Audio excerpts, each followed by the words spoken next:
ආයිබෝවන් දරුවෝ හැමෝටම ඉතින් දැන් එක්සෑම් එකට ගොඩක් ළඟයි. ඉතින් මේ මොහොතේ එක්සෑම් එක අත්හැරලා ඉන්නවා නම් එක්සෑම් එක කරගන්න බෑ කියලා ඒ මානසිකත්වයෙන් මිදලා අපි කොහොමද සෙකන්ඩ් පේපර් එකට ටාගට් කරමු. ඉතින් වැඩි කාල වේලාවක් ගන්න තුමන් කෙලින්ම යනවා සෙමිනාර් එකට. මම මෙතනදී පළවෙනි කාරණාව කියන්න ගොඩක් ફોකස් කරන්නේ සමාගම් වලට. මොකද සමාගම් ගත්තාම ප්‍රධාන ලකුණු 25ක් සමාගම් වලට ඇලොකේට් වෙනවා. ඉතින් අපි සමාගම් ගානේ තියෙනවා නිකන් ලකුණු ලැබෙන තැන්. ඒ කියන්නේ ලකුණු 1 2 3 අපිට නිකන් ලබා ගන්න පුළුවන් දැන් ෆ්‍රී මාක්ස් දෙන තැන් කීපයක් තියෙනවා. ඒ තැන් කීපය අපි හරියට වර්ධනය කරලා ලකුණු 11ක් වගේ අපිට නිකන් රැස් කරගෙන එන්න පුළුවන්. ඒතර ඔයා මේ වෙනකොට නිකන් එස් සමාර්ථයකට වගේ ඉන්නවා නම් මම හිතනවා මේක වඩා හොඳ වෙයි කියලා. ඒක නිසා අපි මේ ලකුණු දෙන තැන් පිළිබඳව සාකච්ඡා කරන්න ඕගොල්ලෝගේ අතේ තියෙන 2019 පේපර් එක ඒකේ මාකින් ස්කීම් එක තියෙනවා නම් වඩා හොඳයි. හයිලයිට් එකකුයි රතු පෑනක් එහෙම අරගෙන මාකින් ස්කීම් එක තියෙනවා නම් ඒකත් ළඟට අරගෙන යමු. හැබැයි 2019 නැත්තම් ඒක ගැන වොරි වෙන්න එපා.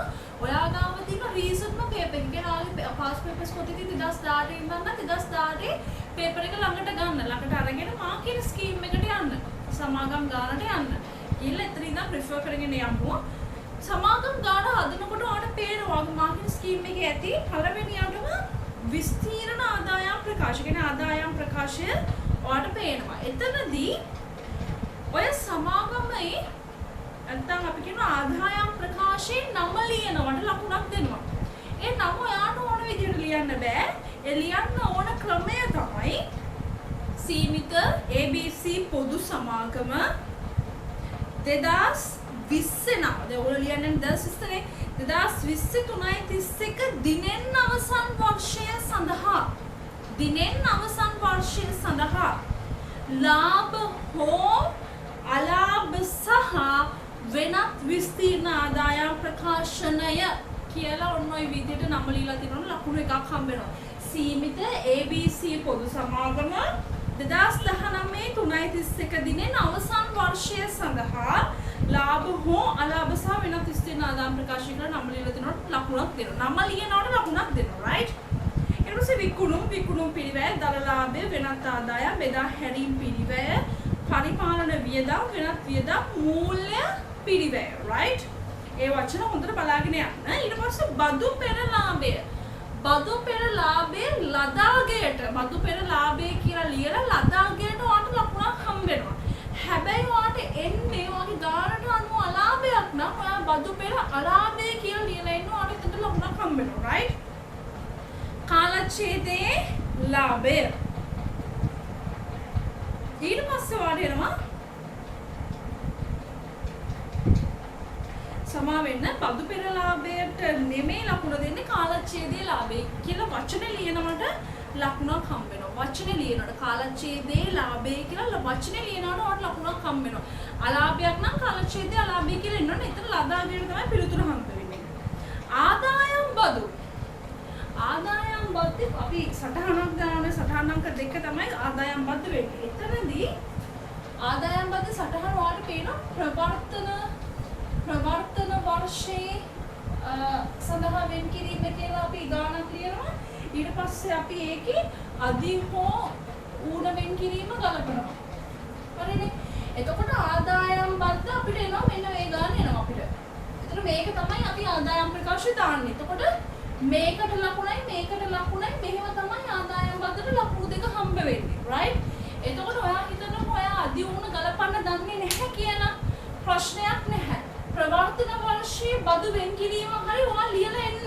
දැන් ගාන කියනවා නම් සමාගම් ගැලපෙන්න කියනවා නම් ප්‍රවර්තන වර්ෂය සඳහා අදාළ බදු වියදම් මෙච්චරයි කියලා ඒක ලියලා එන්න. හරිනේ? ඒකට ලකුණක් හම්බ වෙනවා. අධි හෝ ඌන වෙන් කිරීම ඔයා නොදන්නවා දන්නේ නැහැ වෙන්න පුළුවන්. ඒක ලීව් කරලා මේක හරි ලියලා එන්න. ලකුණු දෙකක් කාට එතන හම්බ වෙනවා. right? ඊට පස්සේ සටහන් අංක 1 බදු පෙර ලාභය ගාමින් අපි සටහන් අංක කියලා එකක් දානවා. ඒක වෙන්නේ බදු පෙර ලාභය ගණනය කර ඇත්තේ පහත වියදම්ද අඩු කිරීමෙන් පසුවය කියලා. සටහන් අංක එන්න ඕනේ පහත වියදම් ගණනය කර ඇත්තේ පහත වියදම් බදු පෙර ලාභය ගණනය කර ඇත්තේ පහත වියදම්ද අඩු කිරීමෙන් පසුවය. අන්න එහෙම ලියලා මොන හරි වියදම් හතරක් ඔයා ලියනවා නම් අන්න එතනට ඕන ලකුණු දෙකක් හම්බ වෙනවා. මොන හරි වියදම් හතරක් ඔයා ලියනවා නම් ඒකට ලකුණු දෙකක් හම්බ වෙනවා. හිතන්නකෝ මෙහෙම. ඒකට වියදම් හතරක් කියලා කියන්නේ ඔය කියන බෙදා හැරීම පරිපාලන වෙනත් මූල්‍ය තුනට එන මොනවා හෝ වියදම් හතරක් ඔයා ලියලා එන්න ඕනේ ඉලක්කම් සහිතව. ඔයා හිතන්න ඔයා හොයන වියදම් වල අගේ ඔයාට නිශ්චිත නැත්තම් එහෙම ඒ අගයෙන් ලියන්න යන්න එපා. ඔය ශේෂ පිරික්සුම මේගොල්ලෝ දෙනවනේ බෙදා මේ අධ්‍යක්ෂක වේතන මෙච්චරයි වැටුප් මෙච්චරයි එහෙමත් නැත්නම් විගණන ගාස්තු මෙච්චරයි කියලා ඒගොල්ලෝ දෙනවනේ. එහෙම හරි වියදම් හතරක් ලියලා එන්න. මොනවා හරි කමක් නැහැ වියදම් හතරක් ඔයා ලියලා එන්න. එහෙම වියදම් හතරක් ලියනවට ලකුණු දෙකක් ඔයාට හම්බ වෙනවා.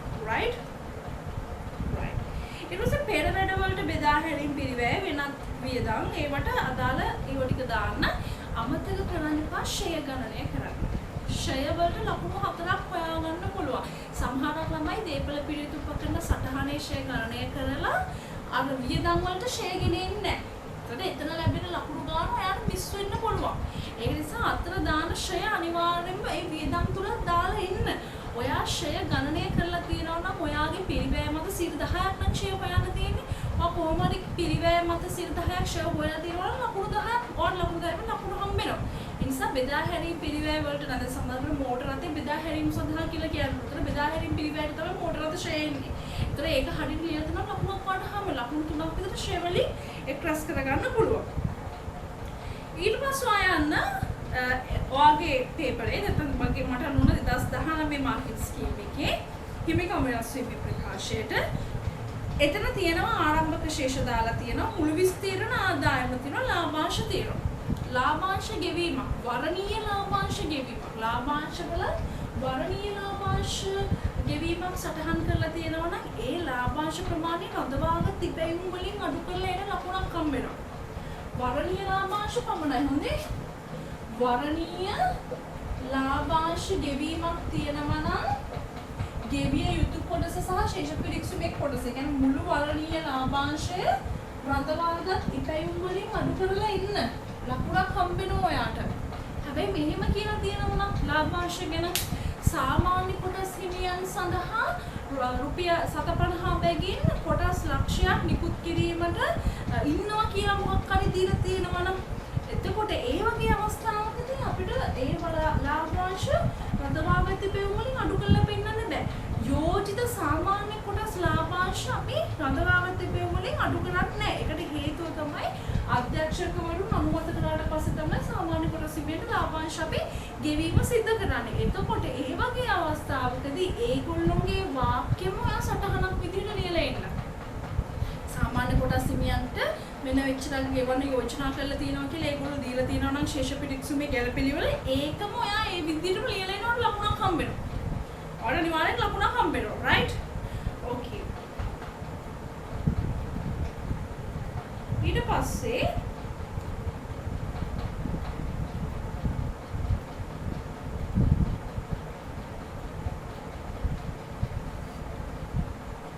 ඔයා යන්න මූල්‍ය තත්ත්ව ප්‍රකාශයට. මූල්‍ය තත්ත්ව ප්‍රකාශයේ නම ලියනකොට ලකුණක් හම්බ වෙනවා. නම ලියන්නේ කොහොමද?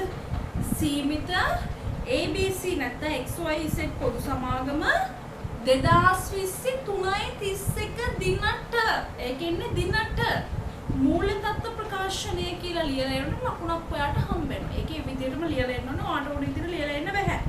right? එතනදී ජංගම නොවන වත්කම් කියලා තියෙනවා. දේපල පිළිත හා උපකරණ කියලා තියෙනවා. භාවිත අයිතිය සහිත වත්කම් කියලා තියෙනවා.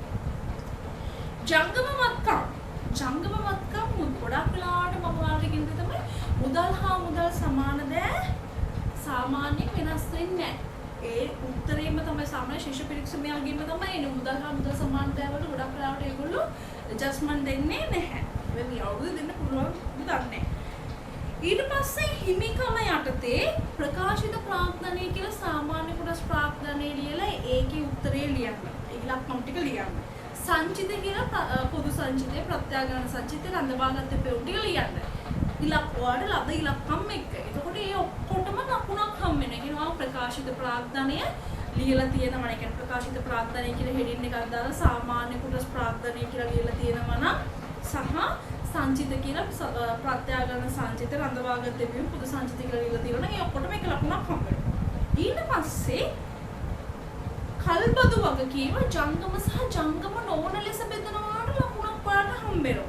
කොහොමද ජංගම සහ ජංගම නොවන ලෙස බෙදනවාට ඔයාලට ලකුණක් හම්බ වෙනවා. එතනදී ලද පිළිතුරු ඔයාලට ජංගම සහ ජංගම නොවන ලෙස බෙදලා එන්න ඕනේ. කියන්නේ මෙන්න මෙහෙම. ඔයා කල්බදු වගකීමද ඔයා හිතනවා දන්නෙත් නෑ ජංගම කොටස මොකද්ද ජංගම නොවන කොටස මොකද්ද කියලා. ඔයා ජංගම වගකීමකට කල්බදු නැහැ හිමි කියලා මොකක් හරි ඉලක්කමක් ලියලා ජංගම නොවන යටතේ කල්බදු නැහැ හිමි කියලා තව මොකක් හරි ඉලක්කමක් ලියලා එන්න. ඔයාලට ලකුණක් අනිවාර්යෙන් හම්බ වෙනවා. රයිට්. ඊට පස්සේ දීපල පිළියෙත උපකරණවලදී ඔයා ෂය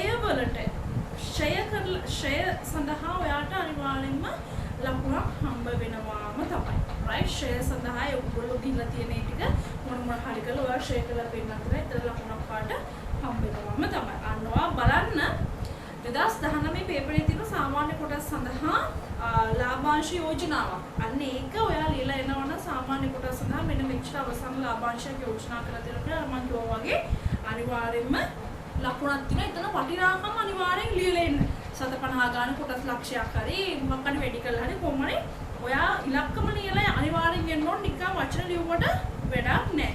එතන ඔන්න ඔය වගේ සමාගම් ගාන ඇතුලේ අපිට ඔන්න ඔය කියන ලකුණු ටික එක්රැස් කරගන්න පුළුවන් නම් මෙන්න මේ නිකන් ලකුණු දෙන සහ තව එක තැනක් තමයි ලකුණු දෙන මුළු විස්තීර්ණ ආදායම කියලා නම ලියනවට ඔයාලට ලකුණක් හම්බ වෙනවා සහ ඒ මුළු විස්තීර්ණ ආදායම ඔයා හිමිකම් වෙනස් වීමේ ප්‍රකාශයට එනකොට රඳවාගත් පෙයුම් වල කාලච්ඡේදය ලාභය දාලා ප්‍රත්‍යාග්‍රහණ සංචිත තියෙනවා නම් ප්‍රත්‍යාග්‍රහණ සංචිත කොලම් එකේ දාලා තියෙනවා ලකුණක් පාට හම්බ වෙනවා.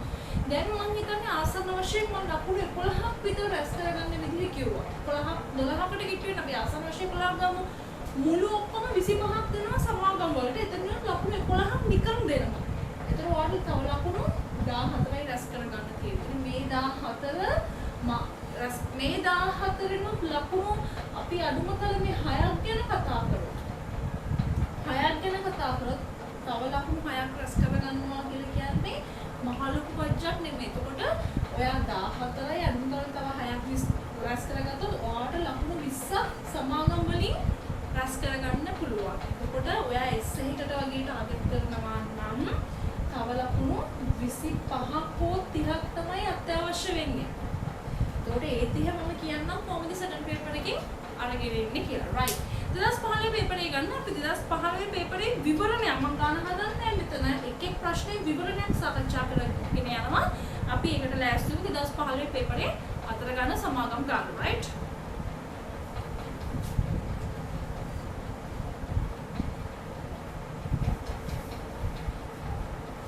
දෙදස් පාලේ 3:31 දිනට සීමිත සාරංග පොදු සමාගමේ ශේෂ පිරික්සුම පහත දීලා තියෙනවා කියලා කියනවා. ඔයාලට ශේෂ පිරික්සුම දක්වන්න පුළුවන් වෙනවා.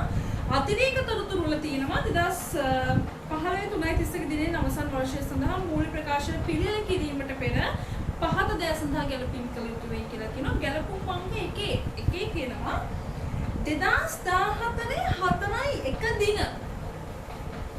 දැන් මේ සමාගමේ මූල්‍ය වර්ෂයේ ආරම්භය නැත්නම් අපි කියනවා වාර්තා කරන කාල පරිච්ඡේදය ඇවිල්ලා 14/4/1 සිට 15/3/31 දක්වා. මේක තමයි වාර්තා කරන කාල පරිච්ඡේදය.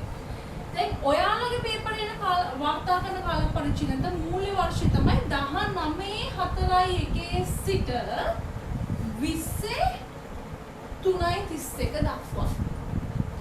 right දැන් මේකට අනුව නම් මේ සිදුවීම වෙලා තියෙන 2014 4.1 මේ දිනවකුලානුත් එක්ක කියනකොට හොඳම දේ තමයි මෙන්න මේ මිලි කැල්ලක් ගහගෙන මේක මාක් කරගන්න 14 4.1 හරිනේ හරි එතකොට මේගොල්ලෝ කියනවා මෙදා සමාගමේ කාර්යාලය අලුත් තැනකට ගෙනියලා තියෙනවා සමාගම 14 4.1 මෙතන තියලා දැන් වෙන තැනකට shift කරා.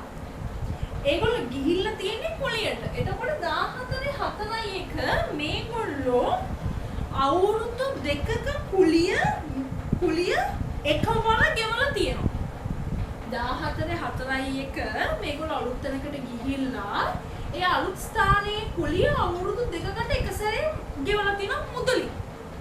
ඒ ගෙවපු ප්‍රමාණය ඒගොල්ලෝ ප්‍රවර්තන වර්ෂයේ කියන්නේ 14-15 වර්ෂයේ සම්පූර්ණ කුලී වියදම ලෙස සටහන් කරලා තියෙනවා මොනවද පේනවා 960. දැන් ඔය කතාව හරිද? සම්පූර්ණයෙන්ම වැරදි. ඒ කියලා කියන්නේ ඒකට හේතුව ඒකට හේතුව තමයි අපි උපචිත සංකල්පය අනුව ආදායම් සහ වියදම් වාර්තා කළ යුත්තේ කාලච්ඡේදයට අදාළව පමණයි. කාලච්ඡේද සංකල්පෙත් ඒක කියනවා. කාලච්ඡේද සංකල්පය කියනවා කාලච්ඡේදයට අදාළ ආදායම් සහ වියදම් විතරක් වාර්තා කරපළා. ඊට වඩා වැඩියෙන් ගෙවලා තියෙනවා නම් ඒව ඉදිරියට ගෙවුව නැත්නම් අඩුවෙන් ගෙවලා තියෙනවා නම් උපචිත ලෙස වාර්තා කරපළා කියලා. right?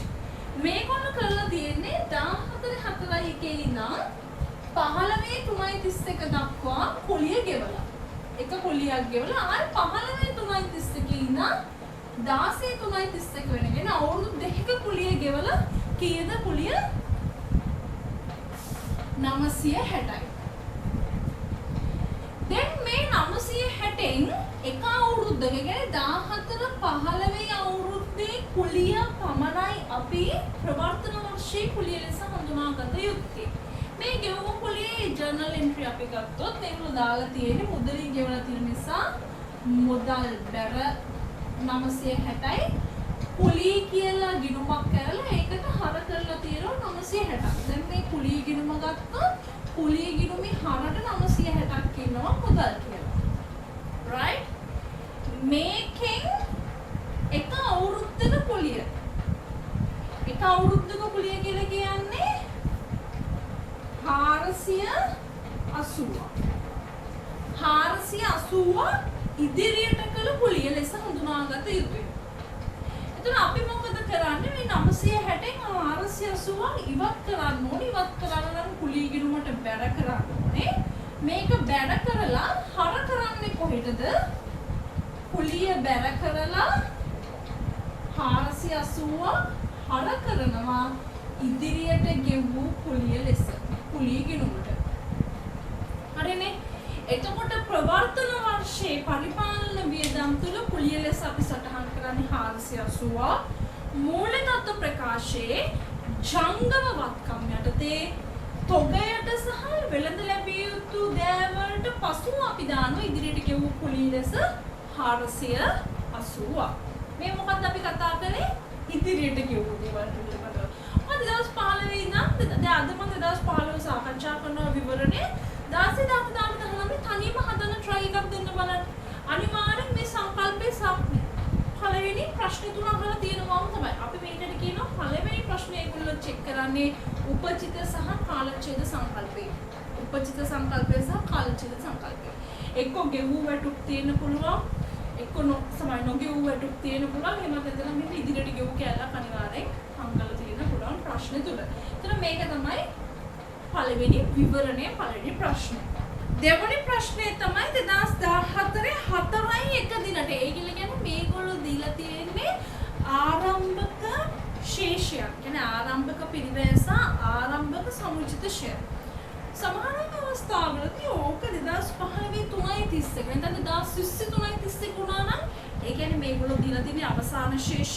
අපි අවසාන ශේෂ දාගෙන ආරම්භක ශේෂ හොයාගෙන යනවා. දැන් මේකේ අපිට තියෙන්නේ මුල ඉඳන් අගට හදන්න. සමහරක් අවස්ථාවලදී අග ඉඳන් මුලට හදන්න තියෙන්නත් පුළුවන්. right? ඒකල දීලා තියෙන සංයුතේ ඊටම සාධාරණ අගයට කියලා කියනවා. මොකක්ද ඊටම සාධාරණ අගය කියන්නේ? සාධාරණ අගය කියලා පොඩි හින්ට් එකක් දෙනවා ඒගොල්ලෝ. ඒගොල්ලන්ට පුළුවන් ඊටම පිළිවෙයට කියලා. නෑ ඒගොල්ලෝ හිම දාලා නැහැ. සාධාරණ අගයට කියලා ඒගොල්ලෝ දාලා තියෙන්නේ ඒගොල්ලෝ හින්ට් එකක් දෙනවා. මේ ඉඩම කලින් මේගොල්ලෝ ප්‍රත්‍යාගණනය කරලා තියෙනවා කියලා. ඔයා ශේෂ පිරික්සුම ගත්තොත් දකින්න පුළුවන් වෙනවා ඉඩම් ප්‍රත්‍යාගණන සංචිත කියලා රුපියල් 1000ක් බැලට තියෙනවා. ඒ කියන්නේ මේ ඉඩම කලින් ප්‍රත්‍යාගණනය කරලා තියෙනවා දෙවනවර ප්‍රත්‍යාගණනයට සූදානම් වන්න කියලා පොඩි ඉඟියක් මේගොල්ලෝ දෙනවා. right? ඕකේ මෝටරත් එක්ක අල්බදු පදනමට කාර්යාල උපකරණ තියෙනවා. සියලුම ෂෙයා කළ හැකි දේපල පිළිවෙත සහ උපකරණ සරල මාර්ගික ක්‍රමයට 20% බැගින් ෂෙයා කරනු ලබයි. ප්‍රවර්තන වර්ෂය සඳහා ෂෙයා වෙන් කරන්න ඕනේ කියලා කියනවා.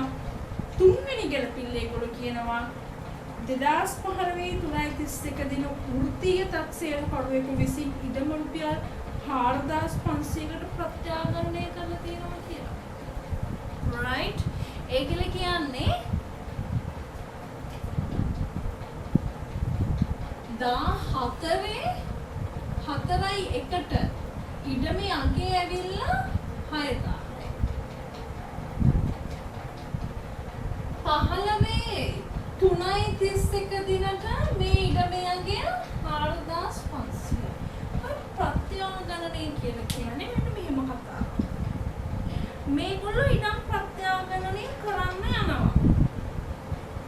right එතකොට ප්‍රත්‍යාගමනයක් කියලා කියන්නේ හරියට හිතන්නකෝ ඔන්න ෆෝන් එකක් තියෙනවා කියන.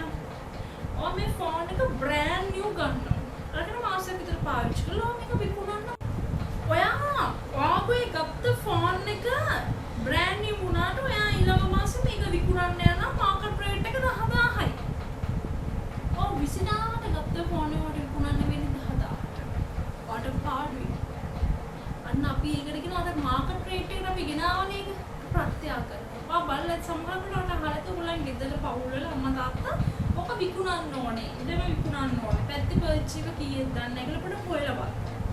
ඒ ප්‍රත්‍යාගමනයක් තමයි සාමාන්‍ය විවාහාරයේදී අපි කියන්නේ ප්‍රත්‍යාගමනය කරනවා කියලා. නමුත් ගිණුම් කරන්නේ තුරට එනකොට ලස්සන සරල සුන්දර වචනයක් තමයි ප්‍රත්‍යාගමනය කියන්නේ. දැන් මේගොල්ලෝ කරේ 2014 4කට තියෙන මේ 6000 ඉඩම 15/3/31 4500ට ප්‍රත්‍යාගමනය කරනවා. ඒ කියන්නේ මෙන්න මේ 6000 ඉඩමේ අද වටිනාකම අද කියන්නේ 15/3/31 දින වෙළඳපළ වටිනාකම. වෙළඳපළේ යන මාකට් වැලියු එක හොයලා බලනවා. ඒ හොයලා බලනකොට ඉඩමේ ඇත්තටම වටිනාකම 4500යි. ඒකට අපි පොත්වල තියාගෙන යනවා එයා 6000 කියලා. වැරදීනේ වැඩේ. එතකොට 6000ක් වටින මේ ඉඩම අද වෙළඳපළේ අපි විකුණුවොත් ඒකේ වටිනාකම අපිට අතට එන ගාන විකුණුවොත් සෙල් කරොත් අපිට 4500 අතට එන්නේ. කියන්නේ අපිට පාඩුයි කොච්චරද? 1500ක පාඩුවක් තියෙනවා.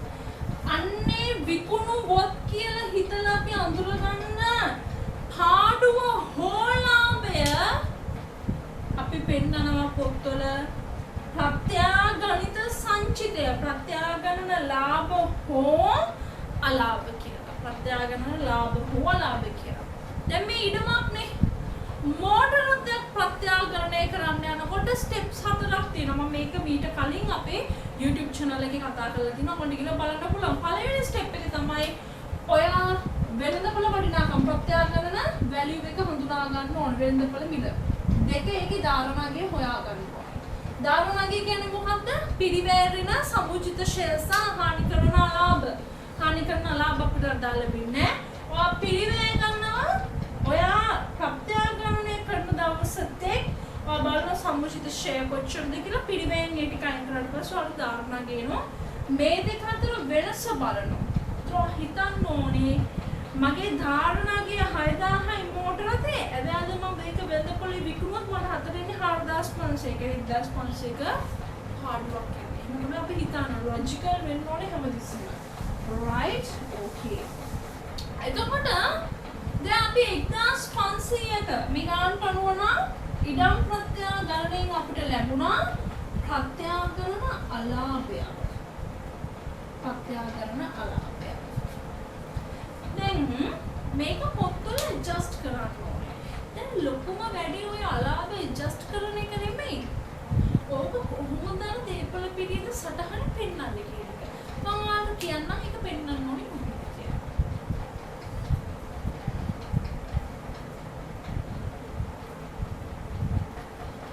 දැන් ඔය දේපල පිළියෙත සටහන ඇවිල්ලා මෙන්න මේ වගේ වෙන්න ඕනේ. මෙන්න මේ ඔයා හරියට මේ සටහන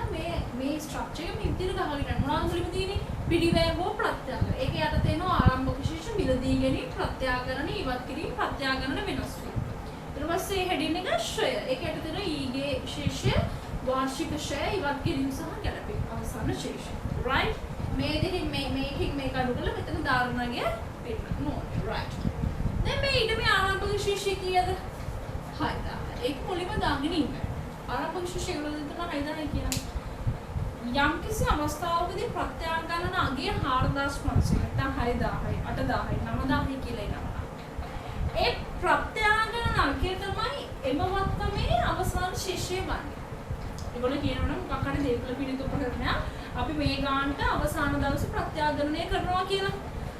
එතකොට ඒ ගාන තමයි මෙතන අවසාන ශේෂය වෙනවා. දැන් මෙතන නම් 4500. ඒතර අපි අවසාන ඉඩමේ අවසාන අගය දන්නවා 4500 කියලා. ඒතර ඒක කතාවක් ආයේ නැහැ. ඒ කියන්නේ 4500 කට මේක හරියට මෙතන උත්තරේ අපි දාන්න. දැන් මේක අවසාන ශේෂ 4500 කියලා පෙන්නන්න බෑනේ. ඒ කියන්නේ 6000න් මොකක් හරි එකක් අඩු වෙලා තමයි මෙතන 4500 කියලා පෙන්නනවා. ඉඩම් ෂේ කරන්නේ නැහැනේ. ඒකට 1500ක් ඉවත් වෙන්නේ. ඒ ප්‍රත්‍යාගරණ ලාභ හෝ අලාභ පෙන්වන්න මෙන්න මෙතන. ප්‍රත්‍යාගරණය කියලා තියෙනවානේ. එතන පෙන්වනවා 1500ක ප්‍රත්‍යාගරණ ලාභය. හරිනේ 1500.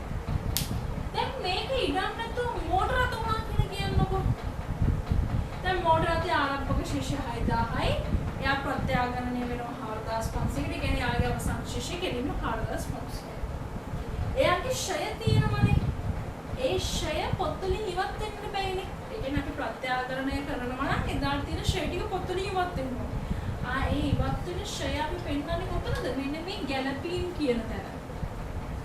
විතින් බ්‍රැකට් දාලා මෙතන ප්‍රත්‍යාගරණ වෙනස් වීම. මෙතන දාලා මෙතන ලාභය හෝ අලාභය දානවා අපි. right? ඒක තමයි ප්‍රත්‍යාගරණය කරනවා. මේ ඇඩිෂනල් කටළු කියන්නේ. මේක තමයි විවරණයක් කරනවා කියලා කියන්නේ. දැන් අපි හඳුනාගත්තා ඉඩම් ප්‍රත්‍යාගරණය මත ඇති වූ අලාභය. අපි ඒකද සටහනෙත් දැම්මා. දැන් මේ 1500 අපි ආදායම් ප්‍රකාශයේ ප්‍රත්‍යාගරණ ලාභ ලෙස පෙන්වන්න ඕනේ.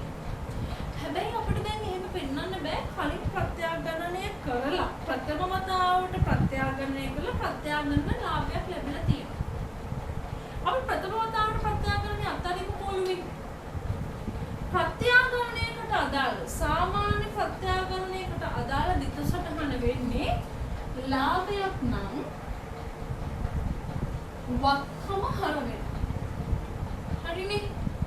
බැල වෙන්නේ ප්‍රත්‍යාගරණ සංචිතය. මේ හිමිකම් වෙනස් වීමේ වෙන්නේ. හරිනේ. අලාභයක් නම් ඔකේ රිවර්ස් එක. ඒතර මොකද්ද වෙන්නේ? ප්‍රත්‍යාගරණ සංචිතය නෙමෙයි අපි බැල කරන්නේ ඒ වෙනුවට වෙනත් වියදම් බැල කරනවා. සමහරවිට හර කරනවා. හර කරලා වක්කම බැල වෙනවා. ලාභයක් උනත් අලාභයක් උනත් වක්කමට කොහොමද බලපෑමක් ඇති වෙනවා. ලාභයක් නම් වක්කම හර, අලාභයක් නම් වක්කම බැල. ලාභයක් නම් ප්‍රත්‍යාගරණ සංචිතයට බැල වෙන්නේ, අලාභයක් නම් වෙනත් වියදම් වලට හර වෙන්නේ. හැබැයි ඔය ප්‍රථම වතාවට ප්‍රත්‍යාගරණයක් තියෙනවා. දෙවන වර ප්‍රත්‍යාගරණයක් තියෙනවා නම් ඔයා බලන්න ඕනේ කලින් අවුරුද්දේ ප්‍රත්‍යාගරණයෙන් තියෙන්නේ ලාභයක්ද කියලා. හරි. කලින් අවුරුද්දේ මේ ගානට මොන ප්‍රත්‍යාගරණ ලාභයක් තියෙනවනේ. ප්‍රථම වරට ප්‍රත්‍යාගරණයෙන් ප්‍රත්‍යාගරණ ලාභයක් තියෙනවා 1000. හැබැයි දෙවන වර ප්‍රත්‍යාගරණයෙන් ආවේ අපිට 1500ක අලාභය. එතන මේ 1500 අලාභයට හරියන දිට සටහන තමයි වත්කම බැල වෙනවා 1500. ඒක ප්‍රශ්නයක් නෑ. වෙනත් වියදම් අපිට හර කරන්න බෑ 1500කින්. ඇයි? ගිය අවුරුද්දේ ප්‍රත්‍යාගරණය කරලා ප්‍රත්‍යාගරණ ලාභයක් තියෙනවා. අන්නේ ලාභය, ඒ කියන්නේ මේ උඩරිම සීමාව දක්වා ඒ ලාභෙට මේ අලාභය හිලව් කරන්න පුළුවන්. සෙට් ඔෆ් කරන්න පුළුවන්. සෙට් ඔෆ් එකේ උඩරිම ලිමිට් එක මොකන්ද? ගිය අවුරුද්දේ ප්‍රත්‍යාගරණ ලාභය දක්වා. හිතන්න මේ අවුරුද්දේ ප්‍රත්‍යාගරණ ලාභය ආවේ 1000යි කියලා. එහෙනම් අපිට උඩරිම සෙට් ඔෆ් කරන්න පුළුවන් 1000යි.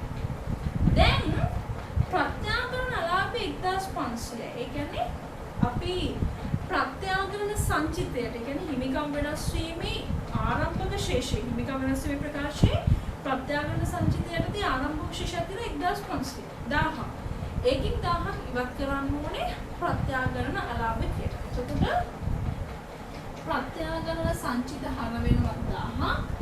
ඉතුරු 500 තමයි වෙනත් වියදම් වලට දාන්නේ.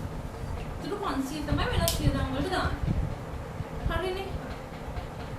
දැන් මොයි කතාව ඉවරයි. දැන් අපි ආදායම් ප්‍රකාශයේ අර වෙනත් විස්තීර්ණ ආදායම් කියලා කැලක් තියෙනනේ. ඒක යට අපි පෙන්නනවානේ ප්‍රත්‍යාගරණ වෙනස් වීම. ඔය වෙනත් විස්තීර්ණ ආදායම් ප්‍රකාශය සමාන ආදායම් ප්‍රකාශයේ වෙනත් විස්තීර්ණ ආදායම් කියන්නේ ඒ පොඩි කැලල ඇවිල්ලා නෝට් එකක් සටහන. ඒ කියන්නේ කියවන්නාට තේරුම් ගන්න තමයි තියෙන්නේ. එතනට හරහෝ බැර නීතිය අදාළ වෙන්නේ නැහැ. වෙනත් විස්තීර්ණ ආදායම් කියලා කොහෙවත් ගිණුම් දකින්න හම්බ වෙන්නේ නැහැ. එහෙම ගිණුමක් තියෙනවා නම් ඒක ක්ලෝස් වෙලා යන්න ඕනේ. ඒක නිකන් සටහනක් පමණයි. එතකොට හිමිකම් වෙනස් වීමේ ප්‍රකාශයේ ප්‍රත්‍යාගරණ සංචිතයේ යටතේ අපි දක්වන ඉලක්කමක් තියෙනවා නම් එතන සිදුවන වෙනස්කම ප්‍රවර්තන වර්ෂයේ එතන සිදුවන වෙනස්කමක් තියෙනවා නම් ඒ වෙනස්කමට අදාළව අපි වෙනත් විස්තීර්ණ ආදායම් යටතේ පොඩි නෝට් එකක් දානවා ප්‍රත්‍යාගරණ සංචිත වෙනස් වීම 1000 කියලා. ඒ කියන්නේ ඔයාලගේ හිමිකම් වෙනස් වීම ප්‍රකාශයේ ප්‍රත්‍යාගරණ සංචිත යටතේ ආරම්භක ශේෂයක් තිබුණා 1000.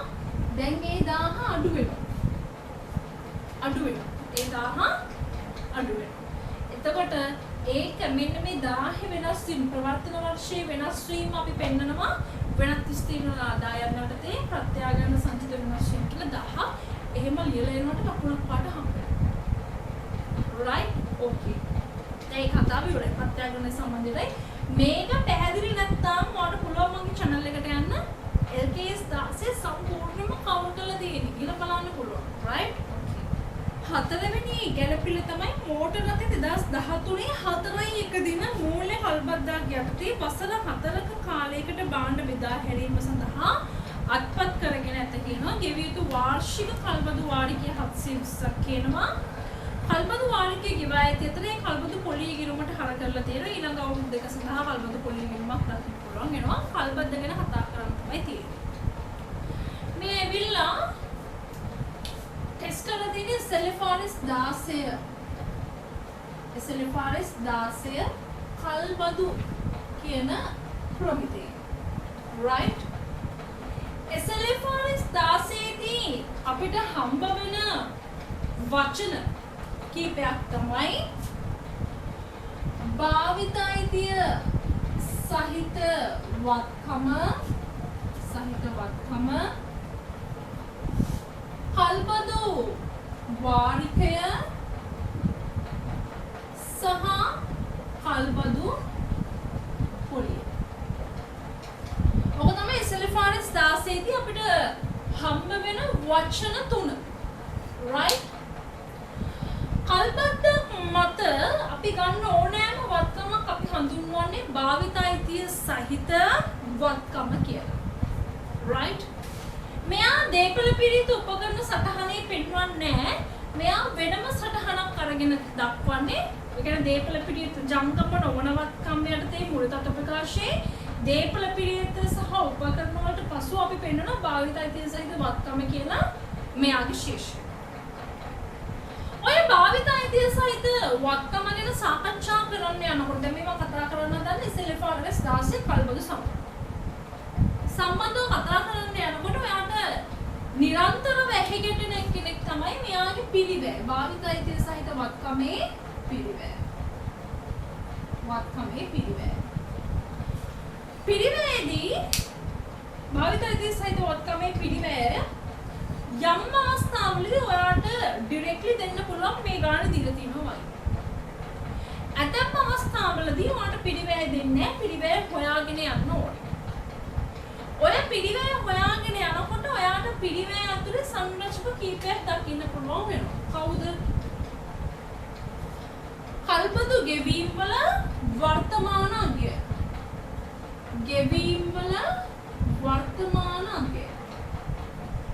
ඊට පස්සේ මූලික ගෙවීම ඍජු පිළිවෙල. right? ගෙවීම් වල වර්තමාන අගය ගත්තහම ඔය වර්තමාන අගයේ දිතුසටහන තමයි භාවිත අයිතිය සහිත වත්කම හර කල්බදු ණය හිමියා බැර. කල්බදු ණය හිමියා බැර. right? ඒ කියන්නේ භාවිත ගෙවීම් වල වර්තමාන අගය ලෙස ඒගොල්ලෝ දෙන්නේ 3000ක් නම් මේ 3000 භාවිත අයිතිය සහිත වත්කමට හර වෙලා කල්පදු ණය හිමියාට බැර වෙනවා. එතකොට කල්පදු ණය කියලා කියන්නේ ගෙවීම් වල වර්තමාන අගය පමණමයි. එයාට වෙන කතාන්දර මුකුත් නැහැ. මූලික ගෙවීම අපි කල්පද්ද මත වත්කම ගන්න යනකොට කල්පද්ද කියලා කියන්නේ හරියට අපි අම්මට මව මෑණි තුමුණෝ කියනකොටගේ ණය සම්බන්ධව කතා කරන තව එක වචනයක් තමයි කල්පද්ද කියන්නේ. කල්පද්ද කියලා කියන්නේ මට වාහනයක් ගන්න ඕනේ, මට යන්ත්‍රයක් ගන්න ඕනේ, මොකක් හරි දේපල පිළිතුරු උපකරණයක් ගන්න ඕනේ, මගේ අතේ සල්ලි නැහැ.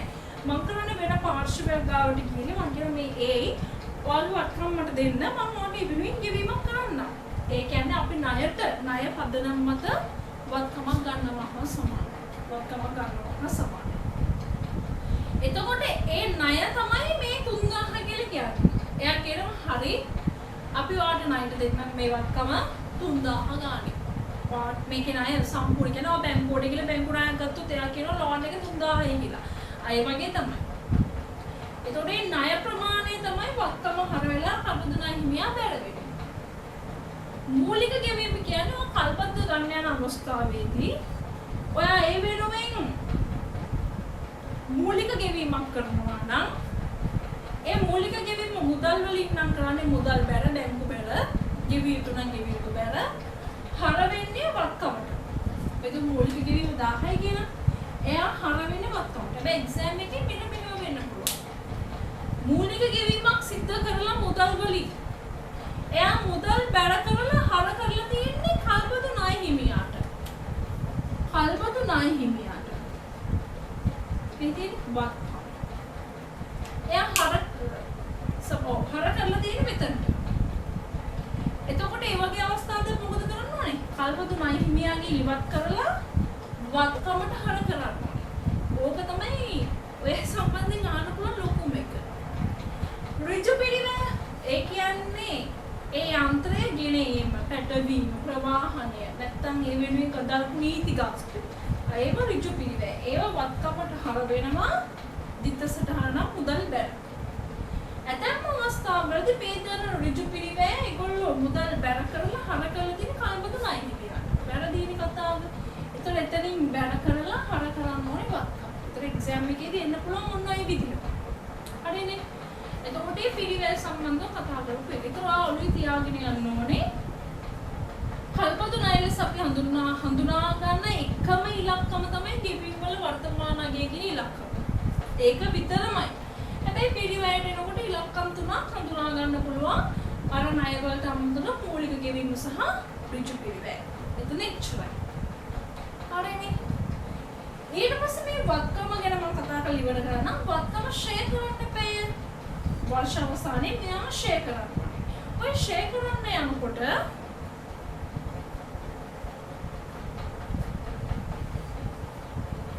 වත්කම ෂෙයා කරන්න යනකොට අපි පොඩි කාරණාවක් සලකා බලන්න ඕනේ. ඒ තමයි මේ වත්කම ඔයගොල්ලන්ට දෙන්න පුළුවන් මෙන්න මෙහෙම. මේ වත්කමේ ඵලදායී ජීව කාලය. ඵලදායී ජීව කාලය අවුරුදු 10යි. සහ මෙයාගේ කල්පතු කාලය. ඒ කියන්නේ මේ ණයේ කාලය ඇවිල්ලා අවුරුදු 5යි. නෝම දෙකක් තියෙන පුළුවන්. ඔය දෙකෙන් මොකක් හරි එකක් පදනම් කරගෙන තමයි මෙයාව සරල මාර්ගික ක්‍රමයට ෂෙයා කරන්නේ. එතකොට පොඩි කාරණාවක් සලකා බලන්න ඕනේ ෂෙයා කරන්න යනකොට ගිවිසුමේ කල්පතු ගිවිසුමේ කියනවා නම් මේ කල්පතු කාලයේ අවසානයේදී මේ වත්කම අයිතිකරුට මාරු වෙනවා. ඒ කියන්නේ කල්පතු කාලයේ අවසානයේ වත්කම අයිතිකාරයට පාවිච්චි කරන්න පුළුවන්. ඒ කියන්නේ දැන් අපි ණයට භාණ්ඩයක් ගන්නවා. ඉතින් ණය ගුණාට පස්සේ කෙලිම අපේ භාණ්ඩය එක දිගට පාවිච්චි කරන්න යනවානේ. එතකොට අපි පාවිච්චි කරන පළදායි ජීව කාලය. ඉතින් එයා අවුරුදු 10 අපි ණය පදනමට ගත්තට එයා ඉතින් අපිත් එක්ක උපරිම ඉන්නේ අවුරුදු 10 නම් අවුරුදු 10 නේ ෂෙයා කරන්න වෙන්නේ අන්තිම ලොජිකල් ප්‍රැක්ටිකල් කාරණා. හැබැයි කල්පතු ගිවිසුමේ කියනවා නම් කල්පතු කාලයේ අවසානයේදී මේක අයිතිකාරයාට සමාන ගැනුම්කාරයට මාරු වෙන්නේ නැහැ. එයා අයිතිකාරයට යනවා. ඒ කියන්නේ මම දැන් ඒ කියලා පුද්ගලයෙක් ඉන්නම් මේක කල්පද්දට ගන්නෙ කල්පතු කාලේ. කියන්නේ මේ අවුරුදු 5 අවසානයේදී මගේ ඒ කල්පතු පදනමට ගත්ත ඒ මෝටර රථය ඒට යනවා. මං ගාව තවදුරටත් තියෙන්නේ. මං ගාව උපරිම වෙන්නේ අවුරුදු 5යි කල්පතු කාලෙ මුදෙක් විතරයි. එහෙමනම් අපි අවුරුදු 5න් තමයි බෙදන්නේ. එතකොට ගැනුම් කරුට මාරු වෙනවා නම් ගැනුම් කරුට කල්පතු හිමියාට කියලා ගමු. කල්පතු හිමියාට මාරු වෙනවද? ඔව් නෑ. ඔව් නම් පළදායි ජීව කාලය නෑ නම් කල්බදු කාලය.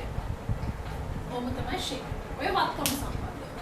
දැන් අපි කතා කරන්නේ යමු වගකීම සම්බන්ධව. ඒ කියන්නේ කල්බදු ණය හිමියා සම්බන්ධව. දැන් මේ කාණ්ඩ අනුව මේ කාණ්ඩ නෙමෙයි මම උදාහරණයක් ගන්න කල්බද්දට ගත්ත කල්බද්ද ණය ප්‍රමාණය 3000යි. ඔය කල්බදු වාරිකය කියලා කියන්නේ මෙන්න මෙහෙම කතාවක්. අපි දැන් හිතුවම අපි මෝටර රථයක් ගන්නවා. කල්බද්දට ගන්න. කල්බද්දේ ප්‍රමාණය 3000යි. දැන් ඔය මෝටර රථයේ අයිතිකාරය කියනවා හරි අපි වාට දෙන්නම් 3000ට මේක ප්‍රශ්නයක් නෑ සම්පූර්ණ ණය ප්‍රමාණය 3000යි. ඔයා අවුරුදු 5කින් ගෙවලා දාන්න. දැන් හැම අවුරුද්දෙම ඔයා 720 ගානේ ගෙවන්න ඕනේ අපිට. එතන අවුරුදු 5ක් එක දිගට 720 ගානේ ගෙවුවොත් තමයි වාට මේ 3000ක් කවර් කරගන්න පුළුවන් වෙන්නේ. දැන් 720 අපි අවුරුදු 5න් වැඩි කරලා බලමු. පස්වර දෙක 10යි 4 5 35යි 36යි. කල්පතු කාලේ අවුරුදු 5යි. කල්පද්ද ප්‍රමාණය 3000යි. හැබැයි අවුරුදු 5ක් අවසානයේ අපි හට්නා ගෙවන්න ඕන 3000යි. හැබැයි 3600ක් ගෙවනවා. මේ වැඩිපුර කොටස තමයි කල්පතු පොලිය කියලා කියන්නේ. එතකොට වාරිකයේ ඇතුලේ දෙන්නේ කිව්වා. ඒ තමයි ණය සඳහා ගෙවිය යුතු ප්‍රමාණය. ණය සඳහා ගෙවිය යුතු ප්‍රමාණය ප්ලස් පොලිය. ප්ලස් පොලිය. ණය සඳහා ගෙවිය යුතු ප්‍රමාණය ප්ලස් පොලිය. ඔය වාරිකය සම්බන්ධ දිත්තු සටහන ගැන කතා කරොත් මේක නම් 720යිනේ. අපි එකම ගමුකෝ. එතකොට වාරිකයේ මුදලින් නම් ගෙවලා තියෙන්නේ මුදල් බැල හර කරන්නේ කොහෙටද? කල්බදු ණය හිමියාට. 720 හර කරනවා. කල්බදු පොලිය ඒගොල්ලෝ දෙනවනේ.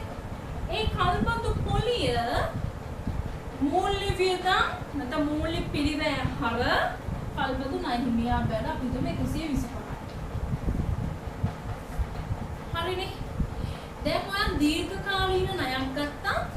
ඒ ණය සඳහා මේක දැන් කල්බදු ණය හිමියා කියලා නෙමෙයි කියලා හිතන්නකො. මේක බැංකු ණය කියන්නකො.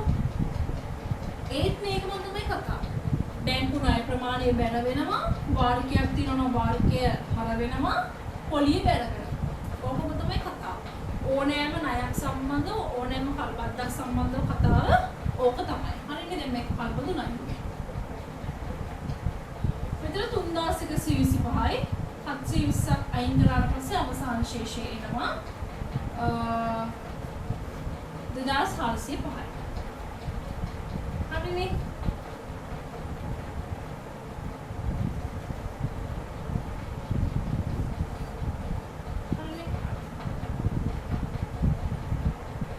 දැන් මේක ඒ අවසාන ශේෂය අපි බෙදන්න ඕනේ ජංගම සහ ජංගම නොවන ලෙසට. ජංගම සහ ජංගම නොවන ලෙස. එතකොට ජංගම කියලා කියන්නේ අවුරුදු 12ක් ඇතුලේ පියවන කොටස. ජංගම නොවන කියලා කියන්නේ ඊට වඩා වැඩි කොටස. ජංගම කොටස හොයන්නේ ඊළඟ අවුරුද්ද ගෙවන වාරිකයේ තියෙන ඊළඟ අවුරුද්දේ ගෙවන වාරිකේ 720ම තමයි. ඒකෙන් අඩු කරනවා ඊළඟ අවුරුද්දේ ගෙවිය යුතු පොලිය. හිතමු 100යි කියලා. ඊළඟ අවුරුද්දේ ගෙවන වාරිකයෙන් ඊළඟ අවුරුද්දේ ගෙවන පොලිය අඩු කරාට පස්සේ අපිට එනවා කල්බදු ණය හිමියාගේ ජංගම කොටස 620යි. හරි. අවසාන මුළු ශේෂයෙන් 620ක් ජංගම නම් ඉතිරි කොටස ජංගම නොවනනේ. එහෙනම් 2405න් 620ක් අඩු කරාට පස්සේ අපිට එනවා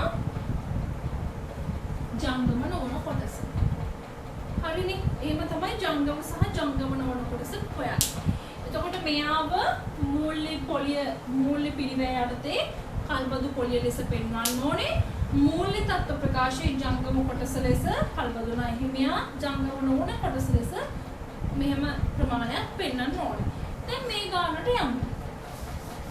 මේ ගානේ මේක අරගෙන තියෙන 2013 4/1 කියන්නේ කලින් අවුරුද්දේ. හරිනේ.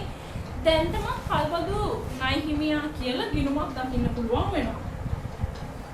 කීයද 1788යි. පොලිය මේ සමානට මේ අවුරුද්දේ වාරිකයේ ගෙවලා ඒක පොලිය ලෙස සටහන් කරලා තියෙන එක වැරදි. එතනින් ඉවත් කරලා කල්බදු පොලිය මෙතනට ගේනවා. වාරිකය. මේ අවුරුද්දේ පොලිය කීයද? 179යි. ඒක මූල්‍ය වියදම් හර කරලා මෙතනට බැර කරන්න ඕනේ. ඊට පස්සේ දැන් අපි අවසාන ශේෂය හොයමු. වඩාත් ලේසි අපි ගාව කැල් එකක් තියෙනවා නම් 1788 179ක් අඩු කරලා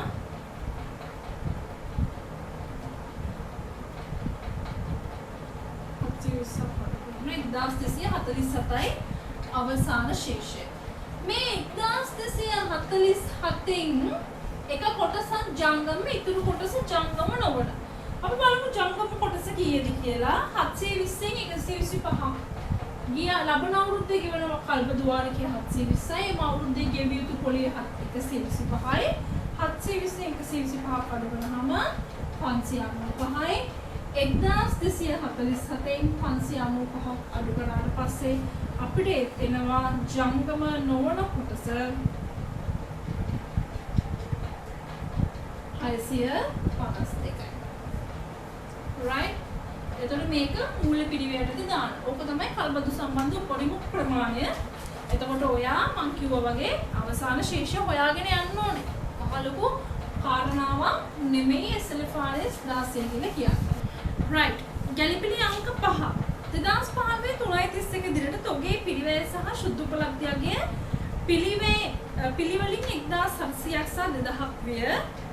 කෙසේ වුවද 2015 4.20 දින සම්පූර්ණ තොගේ 1600කට විකුණුවලු. 2015 5.15 දින අධ්‍යක්ෂකවරු විසින් සමාගමේ මූල්‍ය ප්‍රකාශ අනුමත කරාලු.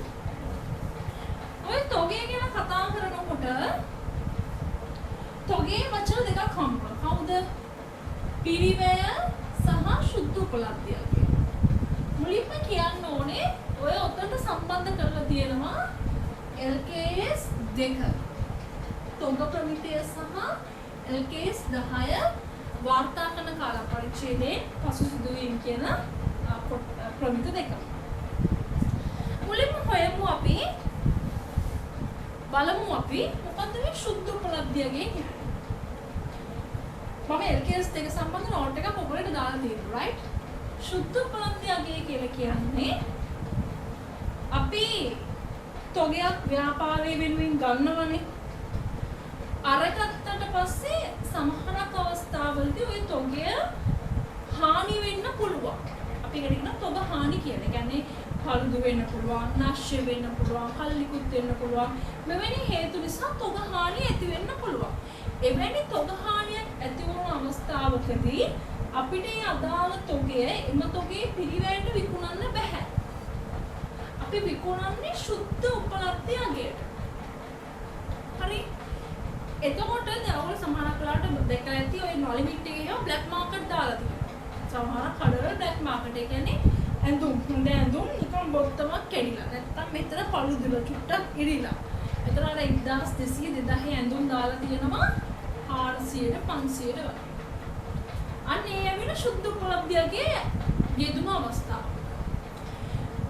යම්කිසි තොගයක සුද්ධ උපලබ්ධියගේ අපි හොයන්නේ කොහොමද?